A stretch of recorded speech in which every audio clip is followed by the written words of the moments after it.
वाला भारत नहीं बनेगा, जो हलवा खाए गोबर न खाए, ऐसा भारत बनाने के लिए देखो समझदारी आती है। एक आध तो बात कह के खत्म कर देता हूँ।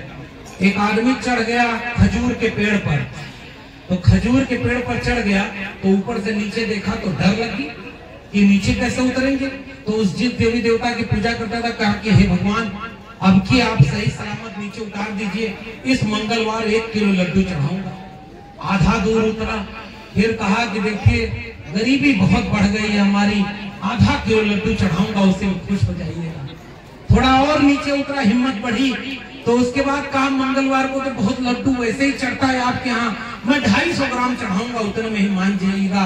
और करते करते जब वो बच्चा नीचे उतरा तो कान पकड़ करके उठक बैठक किया कि न जीवन में अब कभी पेड़ पर चढ़ूंगा और न लड्डू। समझदारी आती है तो पाखंड अंधविश्वास अपने आप खत्म हो जाता है, और ये बहुत जरूरी चीज है। एक बुजुर्ग है, अब मैं एक पत्रिका इन्होंने दी है, उसमें लिखा मृत्यु भोज कौन बंद करवा रहे। ये शूद्र शिवशंकर जी या लाल बहादुर जी, लाल प्रताप जी, मैं इनको कितने दिन से देखता हूँ, सोशल मीडिया पे जुड़े हैं, ये कितनी जागरूकता फैलाने के लिए काम कर रहे हैं। तो थोड़ा समाज अपने से काम करे। नेता और हम लोग जैसे प्रोफेसर 2-4 बात बोल देंगे लेकिन गए, तो पिताजी ने उनके लिए कहा कि दादाजी की आत्मा कहाँ है, तो वो कहा ऊपर है, बहुत अच्छे से है, गोदान करेंगे तो उनको मुक्ति मिलेगी। तो कहा गोदान में गाय उन तक जाएगी कैसे, तो उन्होंने कहा हम है ना धरती पे उनके अवतार, तो उनको गाय दिया, वो लेके चले गए। और जब वो लेके चले गए कुछ दिन बाद लौटे, कहे दादाजी की आत्मा कैसी, कहे बढ़िया गाय का दूध पीते हैं और बढ़िया रहते हैं, लेकिन उनको एक परेशानी है। तो कहा क्या, तो कहा सोने के लिए चारपाई नहीं है। तो कहा कैसे जाएगी, तो दादाजी को जीते जी तो पानी नहीं पिलाया, बाद में चलो वो अच्छे सो ले।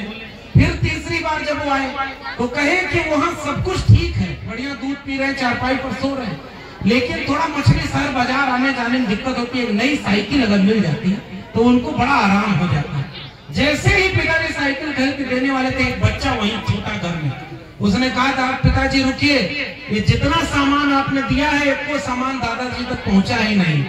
वो आदमी बीच में कहा अरे तुमको कैसे पता कि नहीं पहुंचा है, तो उसने कहा कि दादाजी ने देखो हमको चिट्ठी लिखी है कि बेटा तुम्हारी भेजी हुई गाय, चारपाई और साइकिल हम तक पहुंची ही नहीं, बीच में एक घोटाला हो गया। तो वो आदमी नाराज होकर खड़ा हुआ और कहा ये चिट्ठी तुम्हारे पास किस रास्ते आई है, तो वो बच्चा बोला उसी रास्ते जिस रास्ते आपने गाय भेजी थी, चारपाई भेजी थी, साइकिल भेजी थी। जब तर्क आएगा, विवेक आएगा, तो इनको कोई मूर्ख नहीं बना पाएगा, इतना समझते हैं कि नहीं। और जब तर्क विवेक नहीं होगा तो कोई भी आएगा मूर्ख बनाएगा, शिकारी आएगा जाल फैलाएगा, दाना डालेगा, और आप कहते रह जाओगे कि बच्चों उस जाल में फंसना मत, और जाल में सारे लोग फंसते चले जाएंगे। मैं विद्वानों के ऊपर छोड़ देता हूं कि आपके ऊपर कितने तरह के जाल फेंके जा रहे हैं।